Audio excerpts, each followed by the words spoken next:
maanaam du ñu ay montre kenn du ñu toog régler ñu saa bu ko neexee aussi de régler ñu du ñu ay montre ay doomu aadama lañu te ay doomu aadama xel la ñuy doxee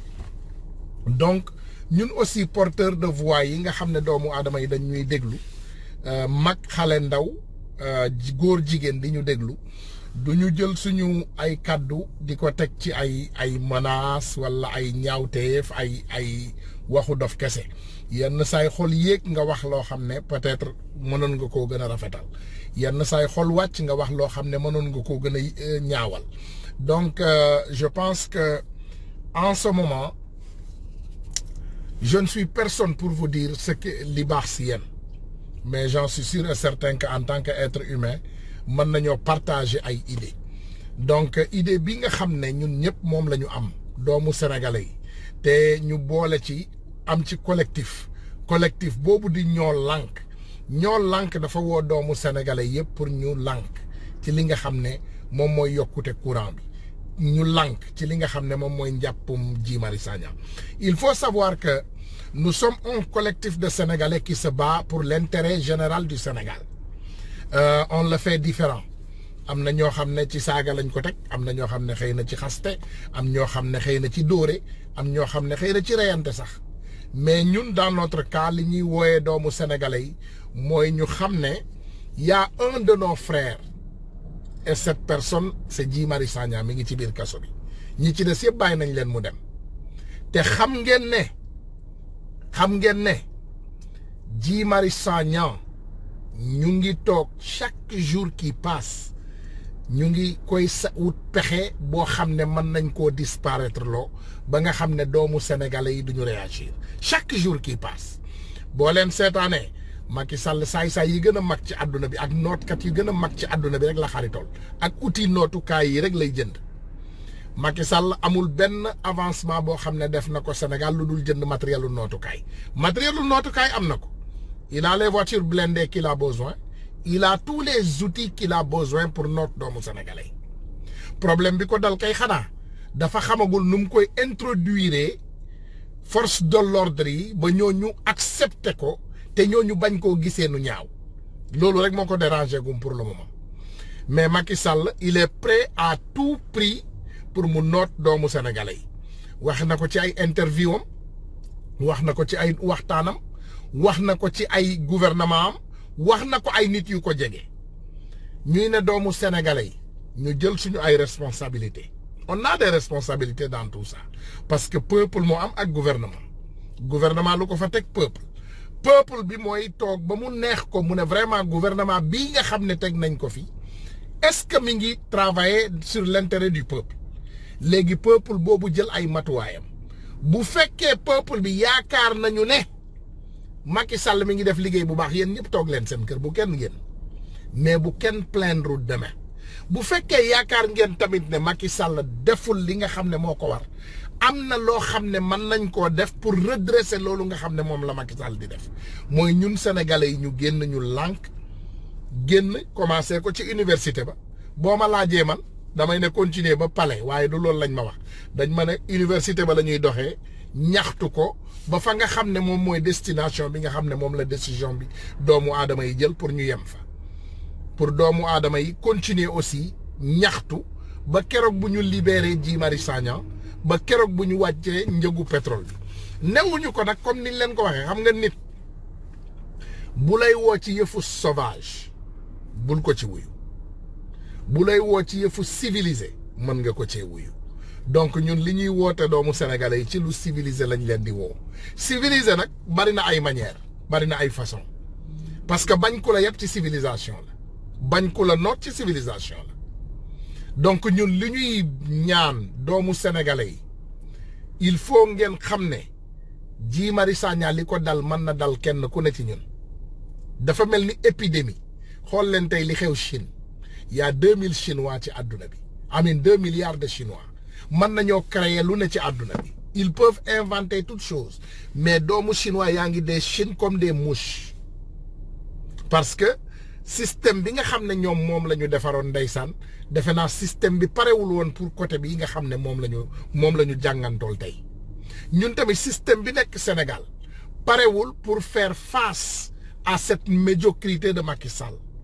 Sénégalais yaa ngi dee, que vous le croyez ou pas, il y a des Sénégalais qui meurent de faim, qui meurent de faim. Balaa ngeen koy xam ngeen dem ci ruq-ruqaatu Sénégal yi nga xam ne am na ay doomu aadama yoo xam ne amuñu suufu mbay. Suufu mbay bi ñu amoon akas néew tamit léegi ñu ngi koy nangu doomu Sénégalais yi par force di ko jaay. Par force. Parce que am na benn vidéo bu ma déglu, qu'importe avec la partie politique bi borom bokk, mais je pense que la discussion est très pertinente. Dama bëgg ngeen déglu lii. Lii dama bëgg ngeen déglu. Lii dama bëgg ngeen déglu ko. Ça n'a état yi commencé nañ ko def. Dama bëgg ngeen déglu ko. te ñi ciy loru béykat yi la parce que ñoo neew doole. ñi ciy xewlu mooy ñi nga xamante ne seen maam yi wala seen maamaat yi wala seen papa yi mosuñu am benn centimètre carré de terre parce que goro ñu fen yatuñu fen ñoom ñooy delluwaat jënd ji sax suuf si ci béykat yi waaye di jaar ci état di leen jox suuf. naa leen jox un exemple simple boo xamante ne mu ngi xewee Njagañaaw ci diggante Jilax mu nekk ci biir commune Sindia ak Ndengleer bu nekk ci biir commune Njagañaaw dañuy jël sédiment bi Babacar Ngom milliardaire boo xamante ne mën na dund ba dee dootul xëy liggéey mais am na lu ko doy alhamdulilah rabil alamin liggéeyam la moom lañ jël 225 hectares ci suufas béykat yi jox ko. ci yan anam 225 hectares. ci yan anam lañ ko joxe. 225 anam yi ñu ko joxe mooy dañu ne yaay dañu nekk ci procédure d'immatriculation maanaam jël suuf soosu nga xamante ne suufas domaine national la waaye ay maama yi jàmbur ñoo ko goroon ba mu doon tool parce que àll la woon ñu di fa béy depuis plus de 100 ans ci gannaaw ñu ngi fay béy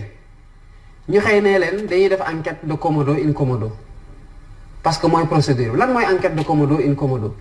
mooy ñu ngi koy waaj a jox 225 hectares yi ñu ngi koy waaj a jox sédiment mais pour ñu jox ko sédiment dañ def enquête pour xam ndax am na ñoo xamante ne dinañ kii d'accord nañ ci wala d'accorduñ ci. loolu fan lañ koy def ci benn journal l'Observateur wala le journal Le Soleil foofu lañ koy dem dugal ci benn rubrique bu ndaw du nekk une du nekk dara ñu bëri ci yéen sax dinañ lire l'Obs wala Le Soleil wala beneen journal ba mu jeex loolu nekk fa te duñ ko gis wala buñ ko gisee duñu xam lan la. bu ñu bëggee béykat bu nekk ci àllub Njagañaaw xam ndax suufam ñu ngi koy waaj a joxe te ñu ngi ciy def enquête mais nañu déplacé wu ba foofu wax leen ne seen suuf si ñu ngi koy waaj a joxe mais dem bind ñu ne on est en train de faire une enquête de commodo in commodo au centre des services fiscaux de Mbour ku mu intéressé Njagañaaw patati patata kenn du xam lu fa nekk.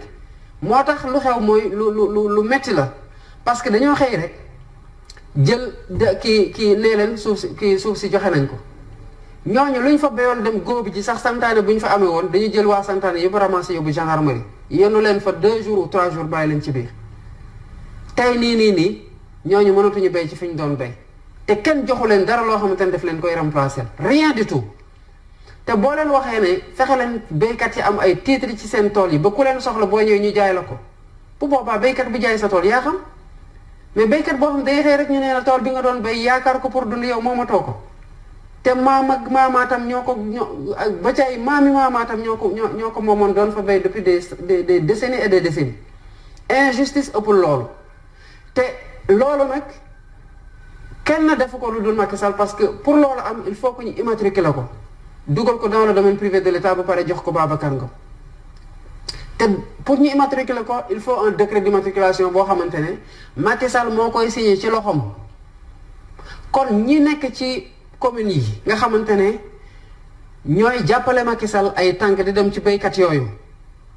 bu ñu demee jàkkaarloog ñoom que mu nekk Njagañaaw wala mu nekk ci yeneen parce que gis ngeen ko yàggul dara ci Tobène au niveau de la commune de Meouane am na fa. ba barke Dembo Ndiaye population yi dañoo génn di xeex ak gendarme ba ngoon jot ak sous-préfet Meouane ak seen maire bi parce que dañ ko bëgg a joxe yaata usine ICS. am na yàggul dara ci fi ñuy wax Dia. ak ci beneen village commune bi mooy fàtte tour bi ci pour avec les salins de Sine Saloum ñu leen di jëlal lu mat ni 800 hectares 800 hectares daanaka da ngay daw 8 kilomètres 8 kilomètres dañ koy dox 10 kilomètres pour am 800 hectares yoo xam ne da ngay xëy rek mu doon ay loo xamante ne ay nit a ko moomoon nga xëy rek ne ko fii yëpp kenn moomatu ko dañu fiy def benn affaire pendant ce temps là ñi moomoon tool ngeen ne leen moomu leen woon suuf si suufu domaine national la balaa may dee ñu ne c'est un terrain non immatriculé non mais non immatriculé firndewul ne nit moomu ko parce que ñi moom suuf soosu entretien biñ ci def ak liñ ci daj buñ ko doon gor di ko goree semaine sur des hectares et des hectares ñi moom ay hectares fii Dakar tey di ko jaay ay milliards sonewuñ ci noonu. kon nañu juste par rapport à ce monde rural là qui est écrasé te bu yàggee nii ñi nekk ci àll bi nañ ko xam surtout ci diggante Mbour ak Dakar seen tool yépp lu mel nii moo ko nar a yóbbu c'est une question de peu de temps béykat yi bu yàggee ñi ñu jëlal suuf soosu bu fekkee ne yow da nga yàlla daf la nattu woon sa suuf si nekk ci côté boobu kese ñu ñëw jël 225 hectares yépp nekk ci biir suuf soosu mais boo xëyee mënatoo béy looy def fa ngay mujjee di dem journal yi pour seen récolte ñu lay employé bu fekkee ne c'est ce type d'agriculture là que l'on veut au Sénégal mais na leer nit ñi au moins organiser en coopérative sauvegarder seen terres yi ak fu ñu dem de lebe ji pour exploiter nañ di leb exploiter mais ils vont garder leur terre franchement lii di suñu gis-gis en tout cas ci politique foncière bi te am na tey luy xew buñ ci jàppale woon béykat yi tuuti rek ni mën a demal seen bopp ñu mën a am autosuffisance dundal suñu bopp ci lu ñuy béyee ba pare di béy loo xamante ne moom la ñuy dunde te lii c'est à porter mais malheureusement boo amee gouvernement boo xamante ne yërëmul kenn lu ne mën na ko jël ndax xaalis teg ko ci ndodal béykat yi ñi nga xamante ñoo gën a néew doole résultat yu mel nii rek la ñuy am te malheureusement lu métti la lu ñu war a xeex la te population toobeen yi je les comprends bu ñu nekkee di ko affronter ak gendarme pendant une journée entière malheureusement seen doole néew na te ndeysaan lu ñu leen war a joyal la parce que lu métti la donc fii la ñuy yem ak yéen ci chronique bi c'est un cri du cœur parce que man ressortissant monde rural la li ñuy wax nii ci samay parents la dal te ci yeneen parents la dal parce que man dëkkuma Tobène mais xam naa à quel point ils souffrent parce que xam naa terre bi fan la leen toll moo xew au niveau du Sine Saloum te moo nar a xew tamit ëllëg parce que ils ne sont pas prêts d'arrêter ndax def nañ ko fanaan sur des milliers et des milliers d'hectares foog naa ne ku ne xam na tey foofu kii seen huile seen éthanol seen tool yi. je pense que message bi li ci war a jàll na ci ba pare li nga xam ne moom la ñu bëgg a yee sénégalais yi li taxoon ñu teg vidéo yi sénégalais yi xam nañ ko ba pare je pense seulement que en 2019 sénégalais yi ak naqar bi nga xam ne moom la ñuy dund ak métit bi nga xam ne moom la ñuy dund il est grand temps que sénégalais yi génn ñu jàmmarloo ak gouvernement bii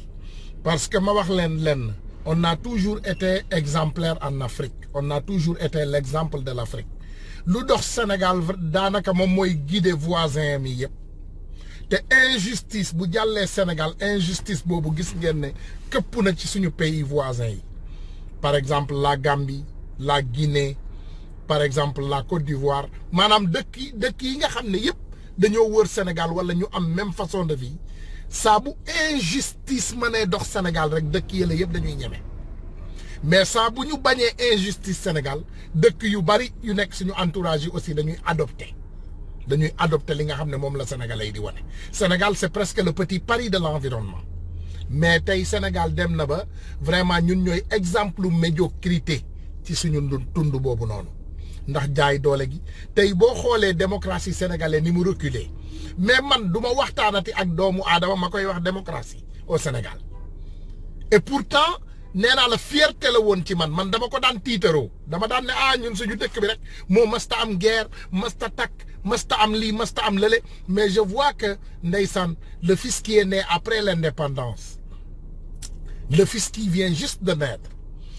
et que les Sénégalais l'ont cru et on l'a donné le Sénégal sur une promesse nit kooku moo ñu wor tey mu bëgg a delloo Sénégal ginnaaw pour des décennies ay centaines d'années mu bëgg a ñëw delloo ginnaaw Sénégal tey dellu nag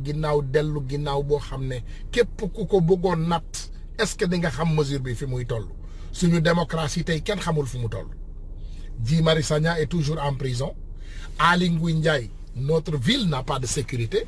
le Sénégal est parmi les pays les plus insécurisés de l'Afrique aujourd'hui et pourtant on était parmi les pays les plus sécurisés en Afrique suñu police xarañ police Sénégal lu ñu bëgg a jàpp 2 minutes ñu jàpp ko nee naa la caay-caay boo dugg police Sénégal mën na laa enquête jàpp la dans des minutes mais tey police Sénégal ils sont tout occupés à protéger l'arrière de Macky Sall ginnaaw Macky Sall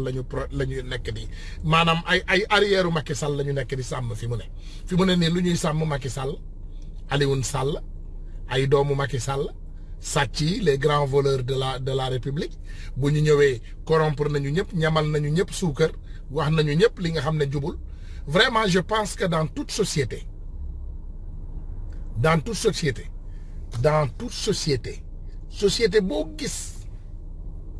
boo gis vraiment defe naa am na jàmm société boo gis am na jàmm société boo gis rek yaakaar naa ne am na ay nit yoo xam ne mën nañ koo xeexal société boo gis te sénégalais yi je pense bien que ñun am nañu kattan am nañu man-man am nañu xalaat il faut ñu jóg ñu jël suñu ay responsabilité tey naruma woon génn defe naa waxante nañ ko démb parce que le rendez-vous c'était pour demain mais Sénégal dafa toll ci milieu boo xam ne tëddati nelaw sax presque ci njaam la bokk ci Sénégal tey Guy Marius Sagna gis ngeen jafe-jafe bi muy dund li ngeen gis nii épidémie bi ngeen gis chinois yi di ko dund moom la sénégalais yi di dund la seule différence en est que sénégalais yi ñun bi gën a metti la ñuy dund parce que tey ñaata sénégalais ñoo feebar Sénégal te mënuñoo faj ñu ngi dee gratuitement ñaata jigéen ñoo ëmb Sénégal tey ñu leen di teg ci ay charrette balaa ñuy yegg ci ay hôpital ñu dee loolu ñaata jigéen la ñaata jigéen la ñuy jël tey Sénégal di leen jàmpaaka di leen dóor ci seen biiru dëkku bopp ñuy dee ñaata nit moo am Sénégal yu mel noonu ñaata nit tey ñooy génn Sénégal bu ñu waxee ci seen kaw tali bopp bu ñu nee bonjour balaa ñuy ne bonsoir ñu jàpp leen yóbbu kaso Guy Marius Sagna tey ana lu mu def ana benn sénégalais bu mën a toog tey ne Guy Marius Sagna il a violé cette loi ana doomu sénégalais bu ko mën a wax il est respectueux de la loi respectueux de notre constitution amul benn affaire boo xam ne doomu aadama boobu daf koy jalgati Guy Marius Sagna loi boo xam ci Sénégal moom moo ko gën a mën a respecté bay respecté loo gouvernement bi ci boppam seen loi parce que gouvernement bi ci boppam xamuñu seen loi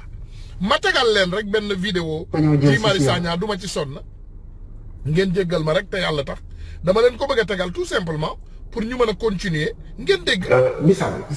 chef de police bi moo wax yàggul trop mais Sénégal mu ngi am 3900 et quelques policiers. écoutez xam nga ñaata policiers moo fa war a am 15000 policiers. gis nga gàtt bi. loolu 15000 policiers lu mu tuuti moo war a am Sénégal. ñooñu ñu ngi Guy toll Marius ci Sagna la ñuy 3900 policiers. ça veut dire que on a un gap. écoutez de la plus de 11000 policiers. lan moo tax parce que li ëpp suñu alal dañoo bàyyi impérialisme maanaam buumu jàmm bi tënk bi nga xam ne moom la ñu tënk Afrique tënk Sénégal tënk boobu mooy continuer ba léegi ginnaaw jamono njaam ginnaaw jamono colonisation ba tey jii nii buumu jàmm boobu mooy tax ba ñun suñu rongañ mooy siin cere France mooy siin cere Total mooy siin cere BP mooy siin cere Frankilis mooy siin tamit cere Aliou Sall président Macky Sall ak Aliou Sall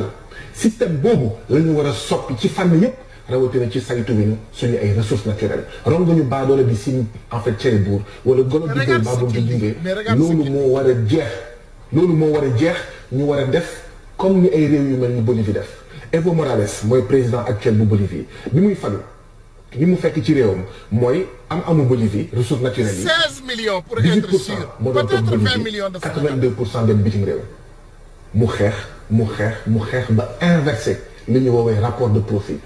tey jii nii 82% mooy toog Bolivie 18% di dem mu jox communauté nationale yi ba nga xam ne Evo Morales di njiitu Bolivie dafa multiplier par 10 le budget de la Bolivie ba tey Bolivie mu ngi naan soxlawuma FMI ak Banque mondiale pour saytu sama réew loolu la ñu bëggal askanu Sénégal dañoo bëgg ñu am ay sages-femmes yu doy ay gynécologues yu doy ngir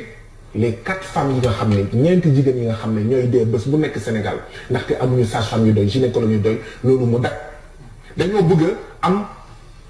suñu moomeel jëriñ askan bi ba nga xam ne au lieu de un enseignant pour 40 étudiants à l'université Cheikh Anta Diop ñu am li nga xam ne moo normal muy un enseignant pour 25 étudiants li ñu bëgg a defaan xam nga mooy lan mooy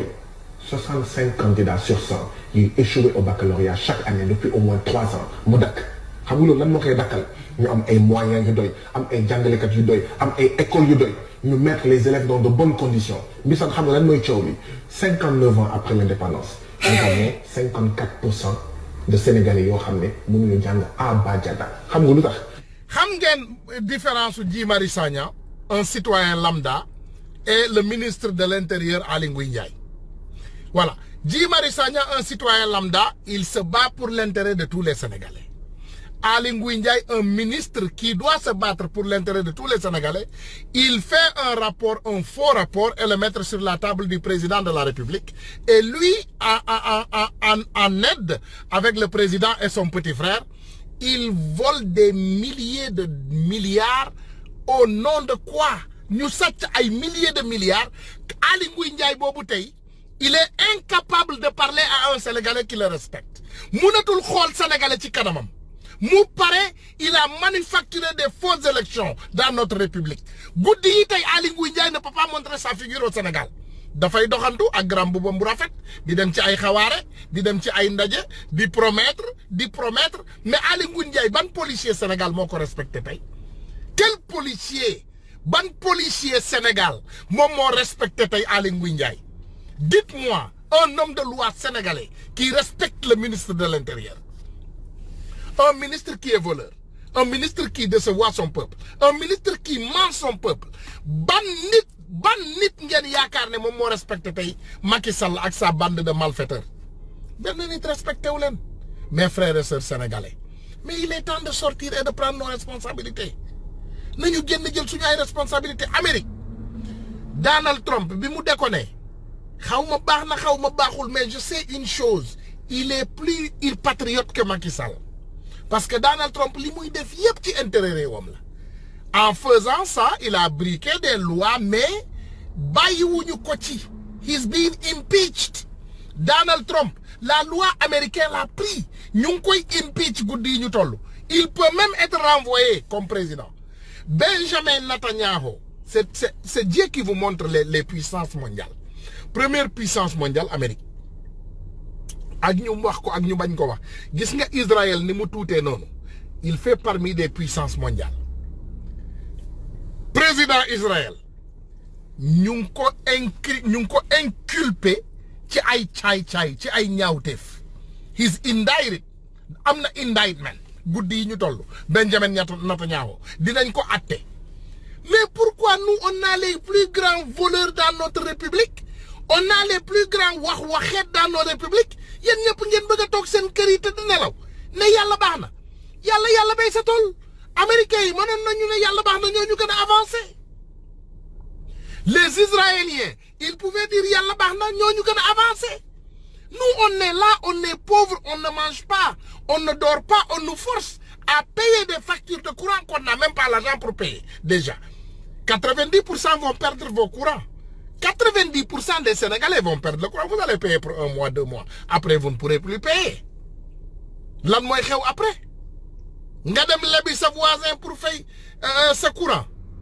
Wala yow ngay liggéey Macky Sall ak rakkam yi di njëriñoo. Mooy li Guy Marius Sagna wax.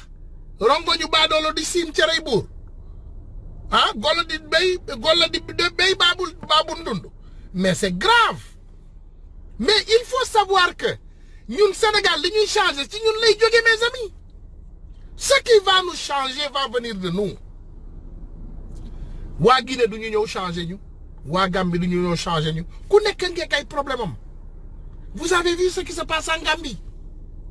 Mais kan moo fa teg Adama Barrow Macky Sall. Adama Barrow nee na wax maa waxoon waxeet. Mais effectivement bu fekkee Macky Sall bu waxee da ciy jóge keneen bu waxee moom it da ciy jóge. Mais on aura des problèmes au Sénégal et on ne pourra pas fuir pour aller se cacher en Gambie. Lolo amatula. Légui, mënuloo am problème Sénégal nga daw dem Gambie. Yenen nit lañ fa am ay Moustapha Niasse, président de l'Assemblée nationale. Je ne veux même pas vous faire écouter ce qu'il dit, ce vieux. Dalay wax noir bo duggé gis blanc, bu la waxé blanc bo duggé gis rose. Mais c'est des personnes comme ça que nous avons devant nous. Voilà. Malgré tout ce qui me fait mal au cœur, on prend mon nom de famille, on le donne à un chien. Mamadou Sy. Mamadou Sy, ñu jël ko sant loo ko Tunkara. Fii la daan jaayee yàpp Atlanta, Georgia. J'ai reçu ces messages. Je suis allé chercher je suis allé chercher ma gas ci pax ma ne dimbali leen ma ngeen wax ma Mamadou Sy mi fu mu jóge ñu ne ma waa ji fii la nekkoon nekk vagabond Atlanta Georgia di jaay yàpp ah nekk fii di jaay yàpp ci ay boucherie dagg na yàpp ba sonn indi ay pexeem créer ay diplôme jënd ay diplôme yu faux yu bari jàngoon na tuuti mu dajale loolu yëpp dem Sénégal mu ne moom docteur la et maintenant les Sénégalais l'ont écouté mu dem 2STV duul fa yokk fa ay duul Macky Sall l'appelle et lui donne des milliards looloo xew Sénégal gisoon nañ ko fi ci réseaux sociaux yi xam ngeen ki may wax ñoom Ndaak ak ñoom Coro ak ñoom nangam vous connaissez les personnes que je disais qui criaient ici toujours Macky Sall comment $30 000 $20 000 fermé nañu seeni arrière seeni ay bun. C'est grave ce qui se passe au Sénégal. C'est ça. C'est grave ce qui est devenu, ce qui se passe au Sénégal. Ce qui se passe au Sénégal, c'est catastrophique. Mais quand les Sénégalais sortiront, Mirmi, sur certains Facebook, tu n'as pas besoin de regarder. Soxlawul Facebook wax la. On vous a conscientisé, on vous a partagé le message, on vous a dit assez. Sénégal, chacun pour soi, Dieu pour tous. Lolu mënul yobbu dëkk kanam. C'est ça la réalité. Il faut que nous accélérions le combat bi. Ce combat, on ne doit pas retourner. Billahi wallahi, bolen lire le livre du doyen. Il y a quelqu'un qui l'a lu, moi je ne l'ai pas encore lu. Mais doyen Adama Gaye bind na livre bu bees. Bolen xolé livre bi amna Amazon, amna ci yenen place. Man dina ci jënd te dina ci jënd laate. Boo liiree livre bi te bu ma ko jëndee dinaa leen ko woon incha allahu rabbi tey rek ci guddi bu ma yeggee dinaa ko commandé bu ci yàlla àndee. Mais ce que Macky Sall est en train de faire au Sénégal c'est catastrophique. Mais Sénégalais kañ ngeen di yeewu kañ la ñuy yeewu même on peut l'arrêter mais on l'avait arrêté avec Ablaye Wade. Une vague la mer ne peut être arrêtée avec la main ñaata yoon lañ leen ko wax géej kenn mënu ko arrêter ak loxo. Quand il faut sea of human beings, quand une vague d'êtres humains sort au Sénégal, mais on va changer le Sénégal dans 5 minutes. Les Sénégalais parlent de Rwanda. Il y avait une guerre civile en Rwanda il y a quelques années de cela. Mais tay bo xolé rew momu da ngay melni nekatulo Afrique. Da ngay melni nekatulo Afrique. Makoy waxale nak di len jappalale moytu len dem ci bitigu chinois yi wala marchandise chinois yi wala bagage chinois yi ngeen di laal parce que goudi li xew Chine c'est une catastrophe et te ñom dañoo sneaky man nañoo genn dugg ci bi seen biir jaxaso ak yeen di len dugal ci ay toxi doni seen bateau yaangi ci kaw geej gi ba pare man nañoo am ci biir bateau yi sax ay nit yo xamne ils sont déjà infectés. Ngeen moytu marchandise chinois waxuma len ñu rey ay chinois dagg seen bopp wala sànni waxuma loolu kenn je n'ai pas dit ça mais nañu moytu man maa ngi Amérique y a beaucoup de chinois dugguma ci bitigu chinois jënduma marchandise chinois laaluma bagage chinois du coup je n'ai pas de problème damay waxe rek suñu mbokk yi nga xamne da ngeen di travailler ak chinois yi lu bari ndax da ngeen bëgg lu faux bàyyi leen jël ay marchandise diko duggal diko neub diko yónnee di def ay affaire ba mu ñëw indil ñu catastrophe ndax bala catastrophe bi yonent yàlla waxoon nañu ko bala li di jot nee nañu catastrophe bu nekkee bu jotee ci sa environnement na ngeen ko contourner na ngeen ko lijjanti foofu balaa ngeen di génn di dem ci yeneen environnement di ko fa yóbbaale di ko tas ñaanaluma Chine li leen dal parce que man naa dal ku ne dama leen di ñaanal jàmm ñaanal ko mboolem jullit mais j'en suis sûr et certain que c'est grave c'est extrêmement grave en ce moment. Il y a des vidéos qui sont tellement horribles mënuma ko wone I will not show it duma ko wone déedéet mais bàyyi leen ci xel rek vraiment les Sénégalais je pense qu'il est temps bu ñu fàtte de xam nga wax du doy voilà comme niñ koy wax la répétition est pédagogique du ñu sonn nag répéter leen toujours yi Macky Sall di def ak yi muy wax pour Sénégalais yi xam exactement ki nga xam ne. nee nañu ma léegi suñu benn militant si Koungheul dañ ko arrêté muy Ahmed Suzanne Camara. C'est grave. suñu yemoon ak ubbi prison yi parce que kon daañu arrêté ñun ñëpp ci kaso bi lañ jëm loolu du tere nit ñi manifester parce que réew mi démocratie moo fi sax réew mi du nangu dictature réew mi du nangu ndono du am ci Sénégal ñun ñu koy fekkee kon li am Ndakaaru am Tivaouane am Kaolack dana am fépp ci Sénégal te moom danañu abal mu dem yoonam. li muy bind parce que Sénégal tolloo duñ fu ñu fokkatal ay nit ak di leen tere seen droit loolu kenn du ko nangu moo tax bañ a ñëwee alkaati yi taxaw naa bu ñu dugg ñaari oto yi topp côté bi nit ñi dañ leen fël romb leen dem seen yoon te loolu mooy yoon. Il faut que le futur président de la République, quel qu'il soit, se dise qu'il y a une vigie populaire,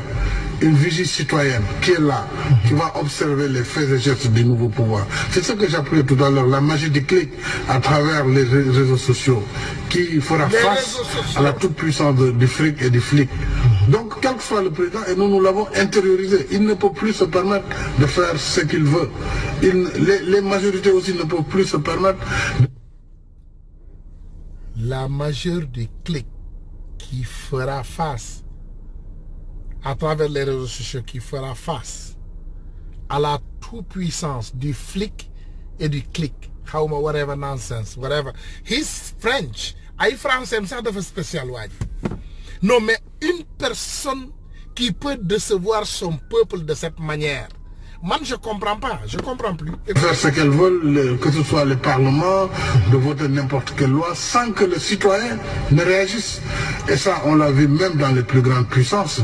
démocratiques. Aux États-Unis, le mouvement de la rue, c'est transposé jusqu'à Wall Street pour dire ça suffit, avec la toute-puissance du capitalisme et de la spéculation boursière. Donc, les citoyens ont repris leur souveraineté en main. Mais c'est extraordinaire. C'est extraordinaire. Quand j'écoute Macky Sall, j'ai envie de pleurer. Mais quand je pleure, c'est ce que je Sénégalais exactement. Man sama ay joy lu muy njariñ Sénégalais. Sénégalais da ngay wax ba paré suma paré légui am ñu dugg xass ko. Waaw njariñul dara, tekkiwul dara, il n'a rien fait, il n'a li, il n'a lele. Lolu what that has to do? Qu'est-ce que ça a à voir avec ce qu'on doit faire pour notre cher pays? Man luma am lu muy njariñ Sénégal. Luma amul lan la leen di yakal. Ñun ñu wara dem lijeenti ki nga xamne mi ngi ñuy note, ki nga xamne mi ngi yak suñu dëkk, ki nga xamne mi ngi delloo suñu dëkk ginaaw. Non mais les Sénégalais. Oh. Non mais c'est extraordinaire. Xam nga dama lay jox dama leen di dafa am loo xam ne dinaa leen ko may. Grand Omar maa ngi lay nuyu, Grand Omar Bandia maa ngi lay nuyu baax a baax gars yi je vous salue, maa ngi leen di nuyu bu baax a baax. Te yàlla xoolal ma doomu jàmbur bi. Regarde l'injustice qui se passe aujourd'hui à Kaolack. Ils ont tué ce fils détruit. Doomu jàmbur bi jël nañ ko ñu rey ko. Ak yeneen. Boo ko jëloon tey nga partagé ko ba déwén du am limite. Ak ñeneen. C'est extraordinaire ce qui se passe chez nous. Mon pays va vraiment mal. C'est extraordinaire. Boo demee boo xoolee da ngay dem nga xool du am limite. La seule chose que toujours on est patron de tout, c'est la médiocrité. Médiocrité la ñu rawee ñëpp dañuy ñëw jàpp saagante ndey saagante baay saagante ay nijaay wax loo xam ne njariñ na Sénégalais yi wax loo xam ne njariñul Sénégalais yi mais c'est extraordinaire. C'est extraordinaire. Yes. Aleykum salaam. Nuyu naa la kan la. Ah ok voilà léegi dinaa la woowaat dama xaw a jàpp tuuti dama nekk ci vidéo Facebook live merci dinaa la woowaat léegi dégg nga voilà merci voilà gars yi maa ngi jéggalu vraiment maa ngi jéggalu mais c'est extraordinaire ce qui se passe chez nous c'est extraordinaire bon da ngay toog nga xalaat boo xalaatee doo comprendre nga defee ne yow yaay problème bi mais en réalité c'est pas nous ñun duñu problème bi we done nothing wrong defuñu dara pour mériter li ñuy dund nii les Sénégalais n'ont rien fait pour mériter ce qui se passe bu leen blâmer seen bopp njiit comme ni gars yi di wax toujours ñu ne njiit boo mérité rek ngay am man d'accord ma je ne suis pas d'accord parce que je pense toujours que seulement nos leaders sont médiocres déglul lii mooy ce vieux médiocre il parle comme s'il savait s'ils sont au besoin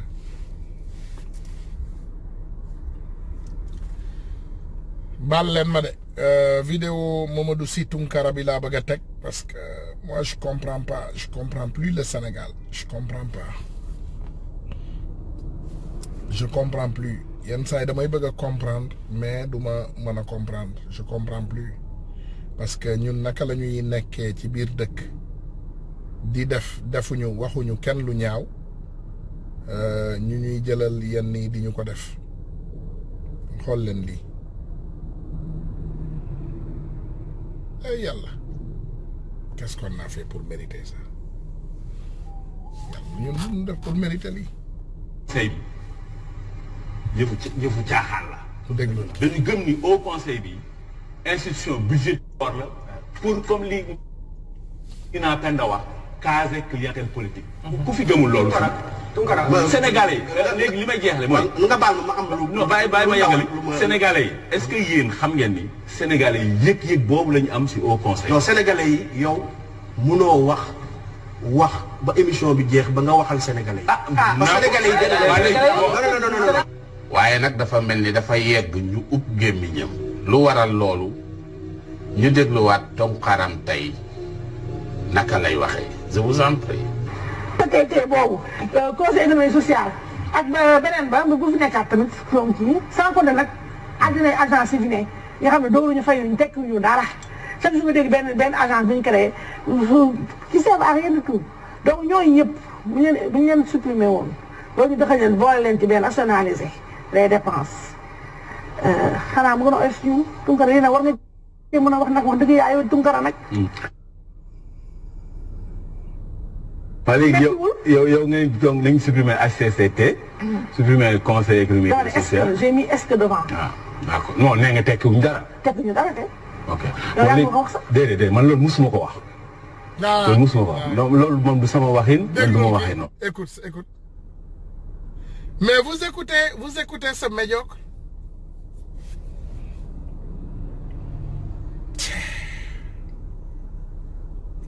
man damay toog ba ci yàgg ma yaakaar ne xanaa dañ maa dóor marto ci biir ci kaw bopp rek ma dof parce que ce n'est pas possible que j'habite toujours au Sénégal et je suis toujours sénégalais et que je peux parler avec les mêmes sénégalais chaque jour bu subaa ñu ne la non musuloo dajeeg man musuloo wax ak man non c'est pas mon homonyme Aziz Ndiaye non moi mon nom c'est Ousmane Tounkara lui son nom c'est Mamadou Sy Tounkara. Son nom de famille est Tounkara. Mais on n'est même pas de la même zone géographique. Moi, je viens du département de Vélingara. Et lui, il a vécu ici avec Nedoko Bandouma. Il a vécu avec vous là-bas au Fouta. Il faut le prendre. Son nom, c'est Sy. Je ne sais pas où il a reçu son Tounkara. Gars, il djéggal len. Yen ñi sante sama mbokk tukuleur yi lay wax ngeen djéggal ma mais waji yena ko moma ki bokul ci ñun fele. Parce que même bi ma laajee fii Atlanta Georgia nee nañ ma daf fi nekkoon boucher la woon jaaykatu yàpp la moo dàq dul ci àdduna bi te bi mu paree ci caay-caayam ak banditisme am yëpp bi mu ci paree dafa dem jëndi ay diplôme faux diplôme yooyu mu yor jël leen ko ngeen vérifier man maa leen ko jox jël leen diplôme am yi ngeen vérifier daf ko jënd online kon fii Amérique man ngaa jënd diplôme en ligne tu peux les acheter xaritam am na benn xaritam sax bu ñëwoon fii bu yàggul xam ngeen ki may wax kooku tamit inauguré fi boppam nee na docteur la bi mu nee docteur la benn xaritam ba mu xaritam beneen nit bu mu dëkkaloon moo ma woo mu ne ma day duul du docteur du dara mu ne ma day fen mu ne ma diplôme yi gars yi dañ koy jënd buñ ko jëndee fay benn tubaab indi benn tubaab mu taxaw seen wet ñu wax fa ay waxu caaxaan Tounkara yooyu la def dajale ko ñëw nag toog ci télé bi 2STV ànd ko ak El Hadj Ndiaye le médiocre numéro 2 qui fi génnoon barki Dembo Ndiaye mu ne day woo ministre yi duñu wuyu mais Sénégal ce qui se passe là-bas c'est catastrophique. Oh my God. Ah, c'est grave. Voilà, c'est pas Tunkara, c'est Unkara, exactement. Du Tunkara de, Koko Santul Tunkara, c'est pas possible. Moi, je ne peux pas comprendre. Mamadou Mamat Ndiaye, Mamadou Mamat, yow yaay nek fi def yefu bandi Mamadou Mamat, yow rek yaay def yefu say nga tok fi nan ma sa turando la. Mamadou Sy Tunkara nu mu mën a nekk sama turando. Moi mon nom c'est Ousmane, lui son nom c'est Mamadou. Comment il peut être sama turando? Xanaa boo xamee sax histoire wala géographie wala histoire prophète Mohammed sallallahu alayhi wa sallam Ousmane Bouna Fane mooy ki baaxoon moom mooy ka nga xam ne vraiment saa bu ñu woote woon ay jafe-jafe moom mooy ki ci gën a participer moom rek la yonent bi ma samay ñaari doom. Ce bandit de dernière qualité, ce faux qu'on doit envoyer en Chine pour aller l'envoyer là-bas pandémique bi ci pandémique bi imbécile bi ce PD là il s'assoit là à manipuler les Sénégalais toog ci benn télé di wax lu ko neex. On le nomme ministre conseiller, on le donne de l'argent, il se tait. Mais Sénégal moo grave. Sénégal léegi ku ñu fay rek nga jaay sa ngor. Léegi cagatu yematul ci xale bu jigéen xale yu góor yi sax léegi dañuy cagatu.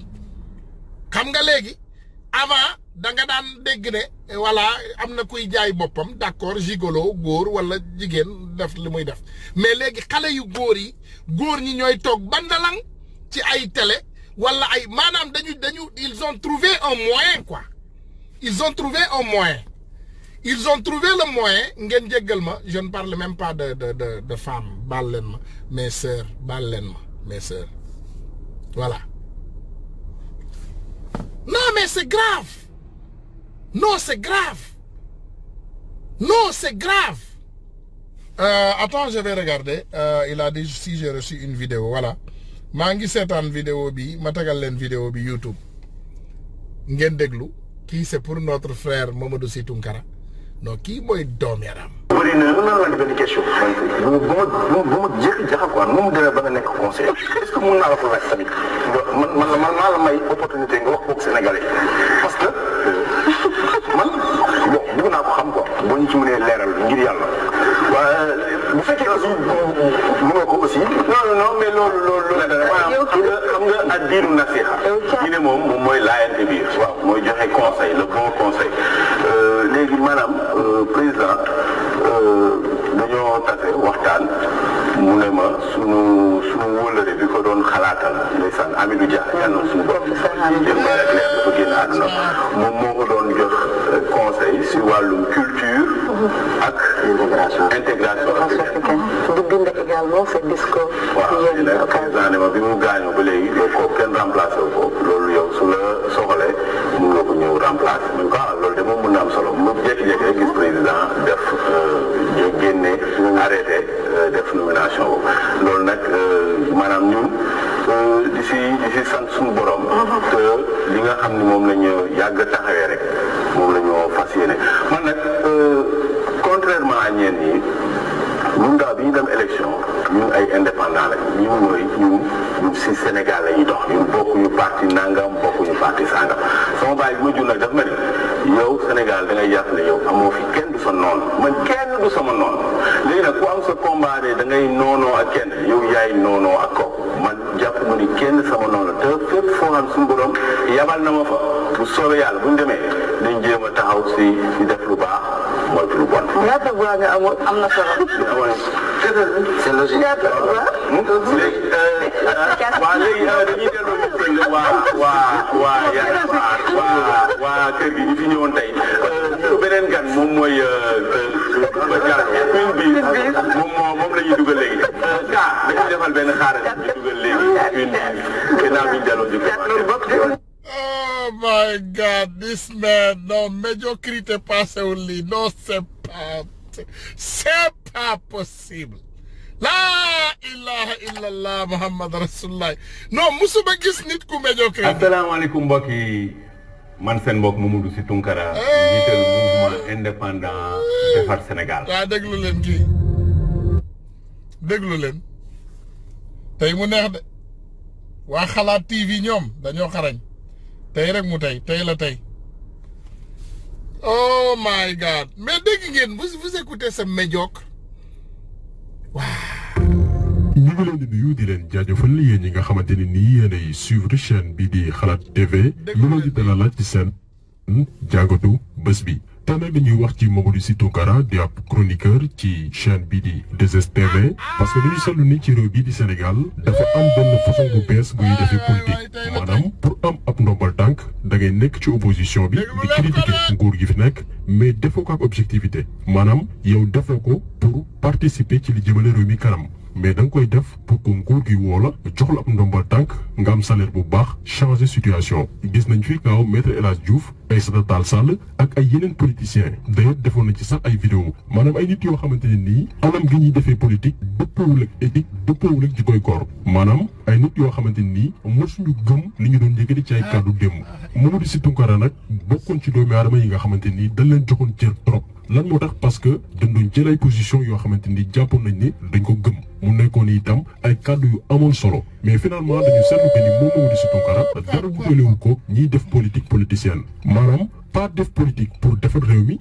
mais di politique pour feesal sa poche sa yoon ci anam gi nga xamante ni askan wi ñi koy dundee moo tax vidéo bi tey vidéo fàttali la maanaam indiwaat kàddu yi nga xamante ni Tounkara doon na ko yëkkati laataa muy def waxet comparé ko tey ak position yi nga xamante ni mi ngi koy jël te mu jaaxal ñëpp jaaxal itam bépp sénégalais boo xamante ni amoon nga foo ko teg te itam joxoon nga ko cër mais ndekete waa ji moo gën a yées sax politiciens yi nga xamante ni ñi ngi fi te def na ko sudul noonu maanaam ay doomi aadama yoo xamante ni mosuñu gëm dara ci li nga xamante ni ñu ngi doon yëkkati ci ay kàddu seen objectif moo nekkoon di critiquer gouvernement bi pour que après Macky Sall woo leen ngir ñu koy xalamal ñun nag en tant que chaîne d'alerte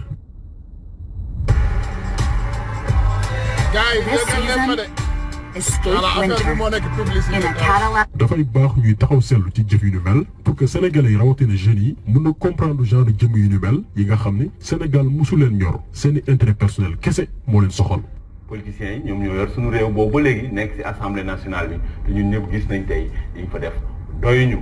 ni ñuy wanee nag ni que doyuñu mooy le 30 juillet ne ñëpp génn dem voteel waa defar Sénégal ngir politiciens yi ñu jëlee leen fi sunu carte nag sunu bulletin moom mooy bii ñu leen di wan bu ko kenn jaawaatlee le 30 juillet na ngeen ko tànn yéen ñëpp ngir voteel waa defar Sénégal ñu jëlee fi politiciens yi. ñoo ko déggandoo li gënoon am solo ci kàddu yi Mamadou Sy Tounkara rawatina bi mu doon participer ci élection législative yu 2017 yi moo nekkoon ñu jëlee fi politiciens yi. politiciens yi nag génne wuñ ci kii di Macky Sall bi nga xamante ni moom Tounkara jàppoon na ni du moom mooy defar Sénégal. wér woon mooy ñun kontaan réew mi moom bi muy doxee du man jàngalekat laa moo tax ma loolu mais jàngale bi dégguñu si wér gu yaram bi si nekk dégguñu si dem ak ñëw bi kenn déggu si. mais kii lu muy jàngale Mamadou Sy Tounkara lu muy jàngale. napp wi kenn déggul wér gu yaram kenn déggul te président man bind naa ko lettre. muy soog a toog 2012 ma ni ko président Wade dafa bàyyi bay jeexal ne moom nangu na ni dafa laaj si wàllum xëyu ndaw ñi. ma ni ko yow ngal la na nga jël say madukaay ba loolu bañ la dal nga bàyyi bay jeexal yow di nangu ne laaj nga si liggéeyu ndaw ñi ndax xëyu ndaw ñi moom boo si laajee moom laaj nga si lépp parce que Sénégal moyenne d'âge bi ñu am 500 000 emplois la diggee woon de yaakaar na. waaw mooy li ma doon sensé naa képp kuy diggee def loo xamul Sénégal ñun ñoo am la population la plus jeune au monde benn réew si àdduna amul moyenne d'âge 18 ans ñun rek ñoo ko am kon lépp loo fi mën ci def te ndaw ñi lijjanti woo leen seen jàng ak seen jàngal seen xëy seen yar dama laaj ci. léegi nag ñun li ñuy laaj mooy diggante bi Mamadou Sy Tounkara doon reconnaître que ni Abdoulaye Wade ci jamonoom jàpp Macky Sall ñun Sénégal dañu échoué ci wutal ndaw ñi xëy diggante boobu ak léegi lan moo fi soppeeku jàpp nañ ni tey la wàllu gën a ay wutum xëy tey la gën a métti fii ci Sénégal kon moom li mu doon wax démb gëmu ci woon dara. noppeeguñ ba tey ci moom Tounkara mu doon joxoñ baaraamu tuuma anam gi ñu doxalee defaru carte d'identité biométrique yi ak luubal gi ci am mais tamit terre bi nga xamante nii moyen la pour nguur gi fi nekk détourné ay milliards ci suñuy koppar. askanu Sénégal kenn da koo wegul kenn da koo fonkul ndax juróom-ñeenti weer su fekkee doyul si ay nit pour ñu génne benn carte d'identité ñin ñëpp jot seen carte d'identité si dal xel mu dal loolu day wane ni ñooñu dañoo lajji te te carte d'identité yi dafa am njuuj njaaj bu mag bu si am ndax nee nañ def nañ si juróom fukki milliards pour juróom benn millions yi carte d'identité waa Algérie ñoom juróom-ñaari milliards la ñu def si ñaar fukki carte d'identité ak ñeent ñaar fukki millions carte d'identité ak ñeent ñun ñu def rek juróom benn million ñun ñu def si juróom fukki milliards ñoom ñaar fukki millions ak ñeent ñoom ñu def si juróom-ñaari milliards kon ñun am nañu luubal xaalis bi te loolu ministre de l'intérieur moom kooku ñu ngi ko si joxoon ndax moom moo yor marché boobu moom moo ko doon doxal te vraiment dafa lajj si mbir mi dafa yéex dafa lajj si sénégalais yi dañ ko jot wala dañu bindu wala dañ ko jot si fitna ba pare dafa lajj si xaalis bi ñu si def xaalis bi ñun ñëpp tey ëlëb na suñuy xel parce que li ñu si def si xaalis kenn def ko si àdduna yii mooy carte d'identité yi gën a seer bi ñuy defar carte d'identité si àdduna ba léegi yu Sénégal yi mooy yi si gën a seer waaye loolu tamit du lu bees ndax suñu TER bi ñuy wax train bi mooy train bi gën a seer bi àdduna di àdduna ba léegi te loolu rek li ko wane mooy ñi nga xam ne ñoo ŋànk marché yi leen yitteel rek mooy ñoom lan lañ siy am lan lañ siy dugal seen i poos. ba tey pareegul moom Tounkara ci interview bi mu accordé loon waa Xalima muy wax que ni suñu njiit yi ñoo matul li ñu doon maanaam duñu ay exemple. ñooñu joxul exemple bu baax ñu tàmbalee foofu. gis nañ fi njiit yoo xam ne bi ñu nekkee premier ministre bi ñu wàccee ba léegi liggéeyuñu fenn ñoo xam bi ñu nekkee ministre ba wàcc liggéeyuñu fenn te pourtant ñu ngi dund ñu ngi noos. moo tax bañ leen dàqee chômé lañ si chômage kenn xamul fu ñu jëlee xaalis. mais boobu ba léegi ñu ngi fi te ñoom ñoo fi indi xaalis nañ koy lijjanti kenn du ko mais bi ñu ko nommé moom Tounkara bi ko Macky Sall defee conseiller lii mooy ay kàddoom jëmale ci ñi nga xamante ni ñoo ñu jiite. dégg présidence naan ay kii mi ngi dëmm kii mi yooyu amul foofu man de gisuma ko fa déedéet ñëpp a jàmm liggéey c'est le monde des bisounours man de gisuma fa ay galgal ay kii moo ay Tounkara non Aïssatou déggoo li ma dama ni kaymaa yi nekk fee dama ni gisuma ko dundoo ko dunduma ko gisuma ko di waaw yaa fexe chaque jour damay xëy di du matin au soir yaa ngi fa ngay yenn waaw léeg-léeg ma yendu léeg-léeg du ma yendu xam nga suñu liggéey moom amul heure amul jour. ba tey yéen a ngi seetlu changement wu discours Tounkara mais suñu borom dimbali nañu tey ba lu waay wax démb rek archive yaa ngi fi képp koo xamante ni ndax sénégalais yi moo la taxoon jóg ñun moom duñu tay ci di leen weer ba sénégalais yi xam ñan ñoo bëgg réew mi ak ñi nga xamante ni dañu bëgg a dundee sénégalais yi Tounkara nag bokk ci yooyu doomi aadama.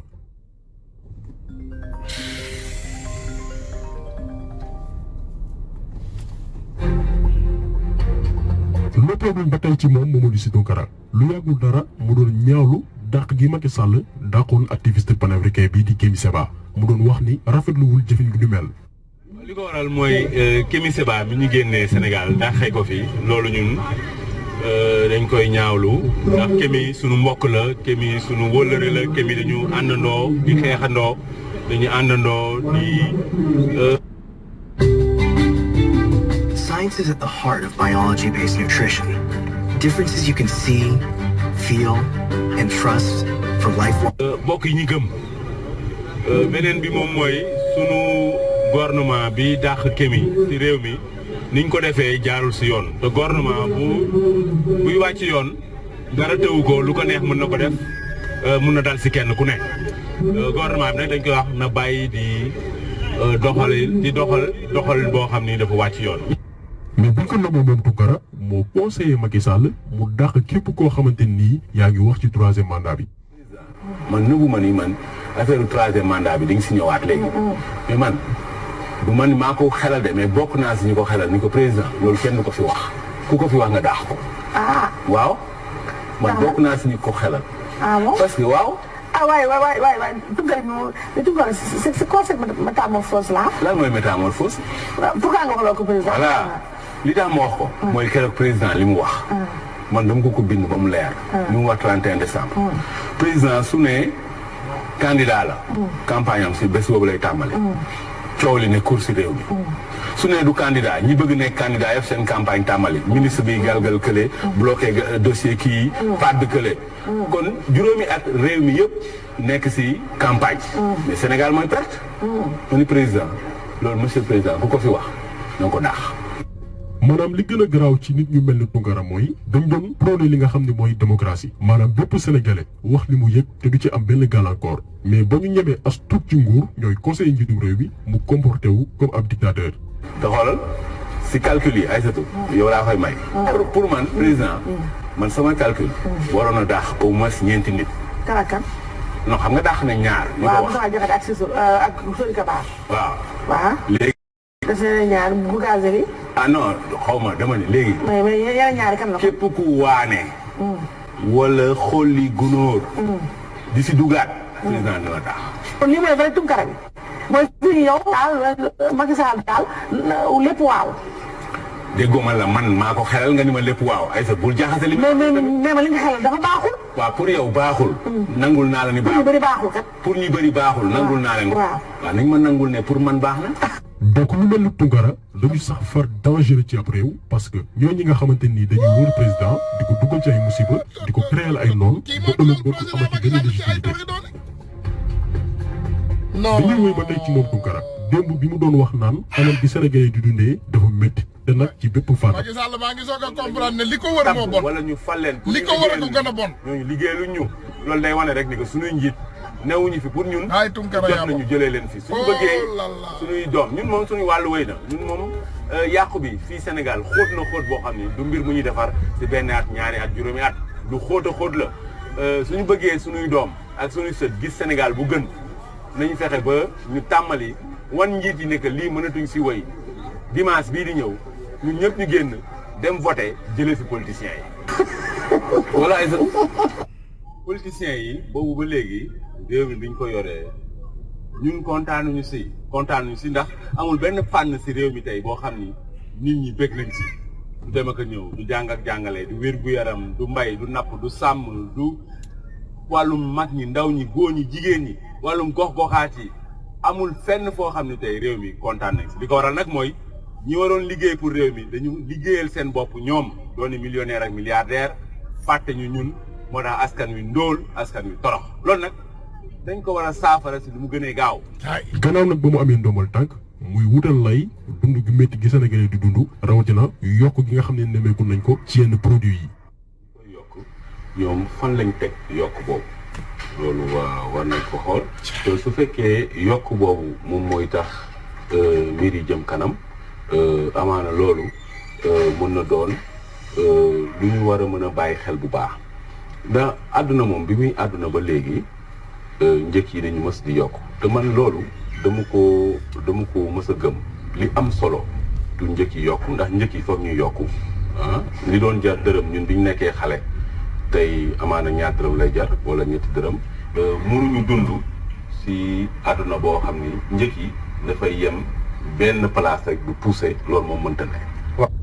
donc loolu lépp loo ko dëggandoo coppite gi jéggi dayo gi nga xamante ni Tounkara def na ko ci lu matul sax ñaari at mu soppeeku ci soppeeku boo xamante ni dafa jéggi dayo yu ni mel nag dafay am solo ñu dégtal ko Sénégalais yi parce que yaakaar nañ ni bariwul ci biir réew bi ñi nga xam ni joxuñu woon cër ki nga xam ne mooy Tounkara ci taxawaayam ak yenn intervention yu am solo yi nga xamante ni mi ngi ko doon def te ñu jàppoon ni bëgg réew mi moo taxoon mu koy wax mais finalement ndekete moo politiciens yi nga xamante ni moom ñoom la doon xarab ñoo yem bu leen sax gënul yées ci doxalin genre jëfin yu ni mel nag moo tax Sénégalais yi gëmatuñ kenn nit dina ñëw sax ak ay ambition yu baax mais Sénégalais yi dañu yàgg dëkk ay mbetteel ak i wor ba tax waratuñ kenn moo tax daañu woy comme ni ñu amee habitude di ko def di weer doomi aadama yu ni mel pour que askan wi ubbi seen i bët ngir ëllëg ñu ràññee ñu réew mi ñor ak ñi nga xamante ni dañu bëgg jëriñoo askan wi. vidéo bi tey loolu woon ñu ngi leen di gërëm di leen jaajëfal di leen jox di daje beneen yoon ak beneen vidéo jaa ngeen jëf. wasalaam lii moom defe naa ñun ñoo ko déggandoo voilà lii du message boo xam ne man maa ko joxe. du message boo xam ne maa ko fabriqué de la bouche de Tounkara à vos oreilles maanaam niñ koy waxee rek de sa bouche à vos oreilles ci làmmiñu Tounkara la jóge dugg ci seen i ay nopp comme ni ma leen koy waxee nag je pense que hier aussi am na sama frère bu bind sànq nee na ma Ousmane Gambien yaa ngi lay sànni xeer loolu nag du seen coobere parce que man defe naa li ma wax comme ni ma ko waxee démb je suis seulement désolé que vidéo audio laa teg vidéo bi nga xam ne président Gambie moo ko génnee ci làmmiñam ak la nga xam ne moom moo ko waxoon balaa muy laaj nguur gi même au vidéo boobu ma génnee aussi bu Macky Sall ma teg ko ci kaw mur bi ma teg ci aussi ba nga xam ne moom la Macky Sall wax gannaaw ba mu amee nguur gi donc defe naa loolu moom ku ma ci saaga ñàkk jom la rek parce que wax naa leen ko démb nee naa leen man li may yëg ci sama yaram bariwul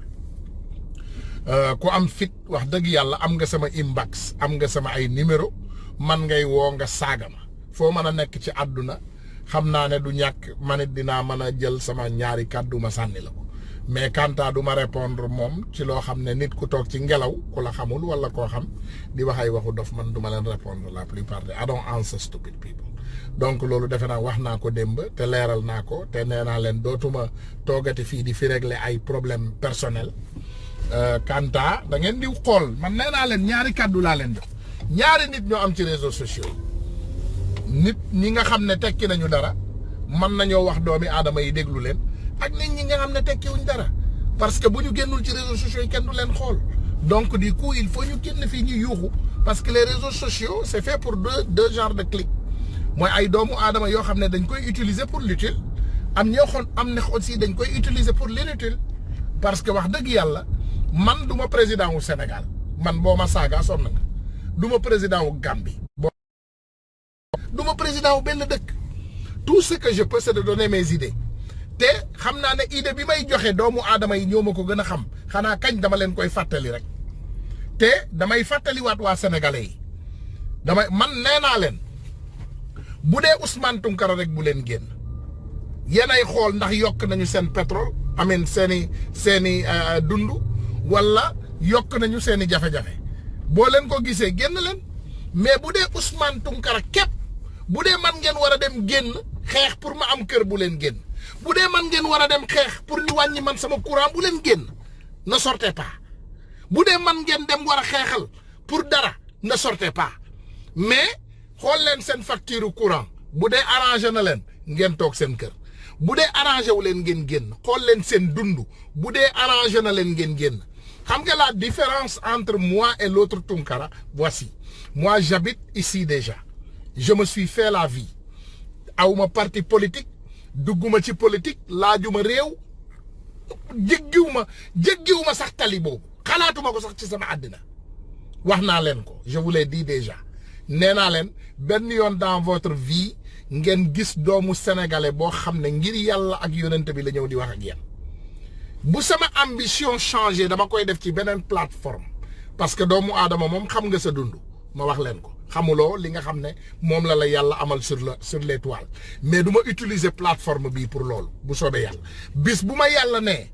Ousmane Tounkara tey da nga war a servir sa nation ci côté bii pas ci Macky Sall ça c'est garanti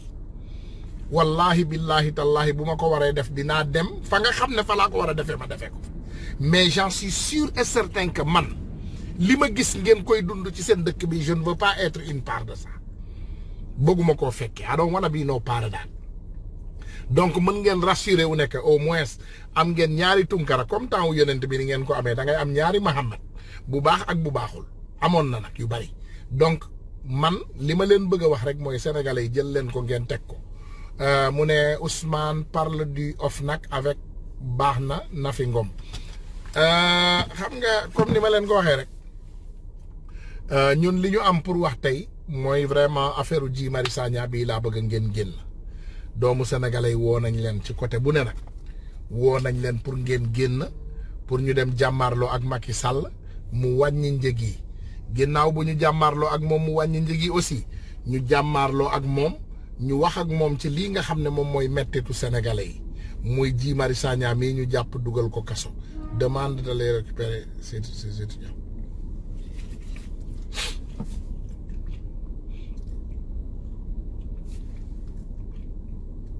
Voilà, jéggal leen ma mu ne pour ceux qui demandent l'origine du virus coronavirus voici une vidéo qui marche dans les zones. Ah, en tout cas maladie coronavirus. Sénégal yëpp nañu préparé nag nañu xam ne mbir mi dina métti de dina saf ci kenn ku ne ci Sénégal yi. lii de choix mauvais choix bi nga xam ne def nañ ko ci 2019 bi. mais nag loolu moo war a andi ci Sénégalais yi loolu moo war a yóbbee Sénégalais yi ñu xam ni am réew naxante du ko defar am réew kenn ku ne xam li mu xam toog jàpp ñàmburam banque ay yokk.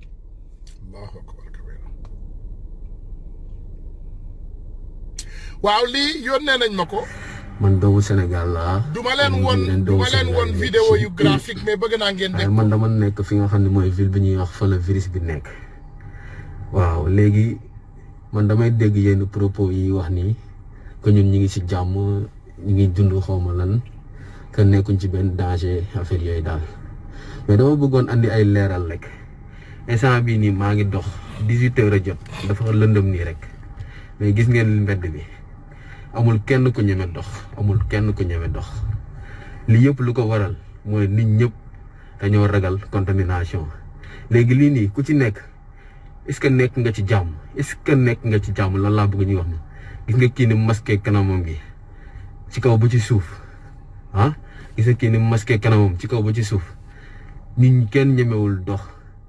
man instant yi génn bi ma génn nii rek bi mooy première fois may génn depuis 3 jours te instant yi ci sama buntu université laa nekk. yaa may dégg donc man pour man dañu war a bàyyi yenn propos dalal xel yi ñu nekkee di wax naan ni étudiants yi ñu ngi ci jàmm ak yi demee noonu ñun nekkuñ ci jàmm bu ñu nekkoon ci jàmm dañ koy wax man au début sama papa daf ma laaj ma ne ko jarul ngay am leen looy tiit di ko ragal mais instant yi dama sës wax dëgg fa yàlla parce que mënuma comprendre lépp gars yi dañ koy jël di ko maslaawee wala di ko xoolee seen intérêt bopp alors que ñun instant bi ravitaillement yi ñuy jënd sax risque la parce que bu ñu demee ci supermarché yi ñi ngi nekk en contact ak nit ñi te supermarché yi instant yi prix yëpp dañoo grimpé lépp a cher donc ñun kan moo ne ñi ngi ci jàmm kan moo ne ñi ngi ci jàmm nekkuñ ci benn. waaw comme am na ñuy bind nii benn affaire polémique amin du ma ne polémique gis naa benn affaire bu may gis bu ñu ne replying to Aziz Ndiaye mu ne benn affaire u Nafi Ngom Keïta OFNAC dama bëgg ay firnde. te ñun dinañ ko xool dégg nañu li ngeen dégg moom la ñu dégg dinañ ci wut ay firnde ba mu wóor ñu génnee xam naa daal ne Nafi Ngom Keïta il est marié sa fille Nafi Ngom Keïta goro la ak benn bandiw Macky Sall buy liggéey fii xam naa ci loolu mooy waa ji ma xeexaloon fii fàtte naa turam y a un gars de Macky Sall qui est violent qui m'avait attaqué ici goro Nafi Ngom Keïta la loolu wóor na ma xam naa ne doomu Nafi Ngom Keïta bu jigéen mi ngi sëy ak benn conseiller Macky Sall bu jege c'est son chargé de mission aux Nations Unies à la Nations Unies chargé de mission au Macky Sall Nations Unies xam naa ne doomu Nafi Ngom Keïta lay sëyal damay fàtte tur bi le bandit là j'ai oublié son nom parce qu'on sait am nañ fi ay différence mooy waa ji mel ni baabun rek te bët yi def nii bët yi dañu cross benn bi jaar fële bu lay xool fële lay xool comme yow tey mën naa xool côté talibale waaye fekk yow lay xool waa ji fàtte naa turam mais kooku xam naa ne goro Nafi Ngom Keïta la te xam naa ne aussi du woon goro Nafi Ngom Keïta balaa Macky Sall di am nguur gi parce que balaa Macky Sall di am nguur gi waa jooju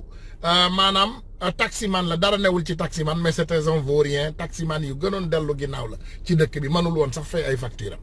xam naa ne ba mu génnee ci loolu daal bi Macky Sall amee nguur gi jël na ko fi daal te doomu Nafi Ngom Keïta lay sëyal donc vraiment mu ne je pourrais la publier sur le groupe 1 Million Marche il pourrait sûrement la voir et la publier waaw donc il faut publier Omar Amina Aziz Ndiaye si tu peux aussi ma l'envoyer inbox envoyer ma ko inbox parce que yenn saa yi tamit dafa am affaire yoo xam ne c'est toxique te buñ ci amul lu ñu wóor vraiment du ñu Abou Amadou Sow l'amour n'est pas aveugle de l'amour est seulement aveugle avant qu'elle ne voie l'argent quand elle touche l'argent ses yeux sont ouverts la vrai amour moo aveugle mais l'amour politicien là y a pas d'aveugle dans ça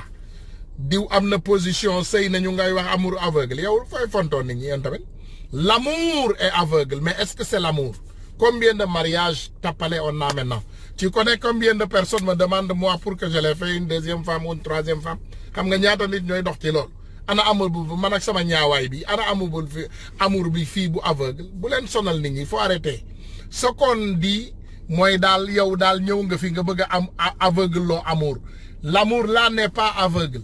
Parce que si l'amour là était aveugle, le gars allait marier la fille avant qu'il ne soit conseiller spécial de Macky Sall, mu nekk chargé des missions. Voilà, il faut arrêter. L'amour là n'est pas aveugle. L'amour là a vu un chargé de mission, voilà, et l'amour l'a marié. Voilà. Donc on n'a qu'à arrêter les affaires d'amour aveugle là. Parce qu'on n'a jamais vu les superstars qui vont marier les pauvres et les pauvres qui vont avoir les superstars. Voilà, nañu bàyyi caaxaan. Gis ngeen na jéeg yi jekk Sénégal yëpp ñu ngi dem fële ci nguuru Macky Sall gii ñoom ñëpp doon nañu ay transhumants. Donc on n'a qu'à arrêter affaire amour de aveugle là. Amour aveugle moom nañ ko arrêter. Les vraies femmes vont toujours marier les vrais hommes. Mais tu connais combien moi j'en connais? Tu connais combien j'en connais? Nga defee ne coupe yi nekk Sénégal yëpp à la garçon yi ak jupe yu serré yi ak pantalon yu serré yi yëpp dañuy dem xooli benn yaafus rek benn samba boy ñu ne ko viens on va se marier. Da ngay fontu rek tu blague. Gisuloo ki ñu def Miss Sénégal barki Dembo Ndiaye. L'amour est aveugle toogal rek. L'amour n'est pas aveugle. L'amour au Sénégal a les yeux plus clairs que la lumière. Voilà donc nañu bàyyi caaxaan. En tout cas daal li ci nekk boo leen ma mën a yónnee information yooyu. Je serai très content pour les diffuser, mais je sais aussi que ñun ñëpp xam nañu ci suñu biir sama sœur yi xam nañu li may wax l'amour n'est pas aveugle. Surtout l'amour actuel n'est plus aveugle. L'amour avant était aveugle mais maintenant c'est pas aveugle. Voilà donc vraiment nañu wax ci li nga xam ne moom moo ñu sox. Notre frère Guy Marius Sagna est en prison et on a appelé tous les Sénégalais ak foo leen mën a bokk ak parti politique boo leen mën a bokk. Ak association boo leen mën a bokk ak groupe boo leen mën a bokk dañuy woo ñëpp pour ñu dox ñu ñaxtu incha allahu rabbi ajjuma ñaxtu bi nag comme niñ koy waxee képp koo xam ne vraiment yaa ngi taal courant Sénégal intéressé na la képp koo xam ne yaa ngi dund ci Sénégal intéressé na la donc nous appelons tous les Sénégalais vraiment 1000 voix pour Guy Marius Sagna. Nous disons 1000 voix pour Guy Marius Sagna na ñëpp def vidéo benn minute 2 minutes su mënee nekk vraiment pour demander la libération de Guy Marius Sagna et demander aussi la baisse des factures de l'électricité. Am na ku may woo xaw ma dafa bëgg a participer peut-être mais ce n'était pas le cas aujourd'hui tey dama ko defoon rek benn live bu gàtt vraiment teg vidéo yi pour doomu aadama yi gis ko donc demain tu peux rappeler kii woote nga baal ma nga jéggal ma rek ngir yàlla te yàlla tax suba mën ngaa woote comme ça ñu dugal la pour nga participer maa ngi jéggalu bu baax a baax nag ñu ngi jéggalu parce que damay waaj a dugg nii ci liggéeyukaay dama yegg ci buntu liggéeyukaay je m'excuse très fort voilà donc comme ni ñu leen ko waxee gars yi 1000 voix pour Guy Marius Sagna comme benn pétition la nous demandons 1000 voix pour Guy Marius Sagna donc voix yi maanaam boroom ñëpp la ñu ñaan pour ñu def vidéo pour ñun ñëpp ñu joxe 1000 voix pour Guy Marius Sagna nous demandons que tout le monde font un vidéo pour Guy Marius Sagna 1000 voix pour Guy Marius Sagna loolu la ñu ñaan 1000 voix pour Guy Marius Sagna voilà maanaam junni kaddu pour Guy Marius Sagna na ñëpp génn ñu def ay vidéo ñëpp génn ñu wax ci affaire Guy Marius Sagna 1000 voix pour Guy Marius Sagna voilà on appelle tout le monde à parler de Guy Marius Sagna s'il vous plaît nous appelons tout le monde ñu ngi woo ñëpp pour ñu def 1000 voix pour Guy Marius Sagna voilà gars yi ñu ngi leen di jéggalu nag bu baax a baax di leen remercier bu baax a baax aussi ci li ngeen jël seen temps pour déglu ci li ngeen jël seen temps aussi pour ñun ñëpp ñu mën a waxtaan incha allah pour jëmale suñu réew kanam voilà merci à tout le monde et vraiment je m'excuse et en bon entendeur salut wasalaam